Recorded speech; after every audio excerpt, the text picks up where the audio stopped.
Matapos ang pakikipag-usap ni Russian President Vladimir Putin kay Chinese President Xi Jinping, ipinahayag ni Putin ang pagnanais nitong matapos na ang sigalot sa pagitan ng Israel Army at Hamas movement. Tinawag ni Putin ang pagsabog ng isang ospital sa Gaza na malaking sakuna na kumikil ng daang-daang tao. Sinisisi ng Palestinian ang Israel sa naganap na airstrike sa Al-Ali Al-Arab Hospital sa Gaza. Ngunit pahayag ng Israel, ang pagsabog ay dulot umano ng bigong rocket launch na inilunsad ng Palestinian militant group. Bunsod nito, nanawagan si Putin na dapat anyang simulan na ang negosasyon upang matapos na ang digmaan sa pagitan ng dalawang grupo.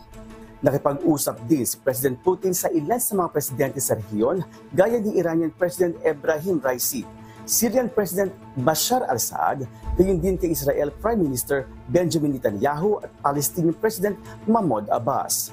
Ayon kay Putin, may impresyon siyang walang sa mga major players ang nais na lumala pa ang giyera sa Israel. Ang Russia ay may relasyon sa mga major Arab powers at mga bansang Iran, Israel at Palestinian.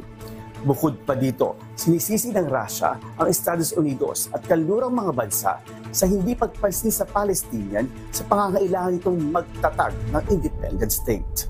Axis Salem, UNTV News and Rescue. Diyos ang aming sandigan, serbisyo publiko ang aming hinahahalagahan.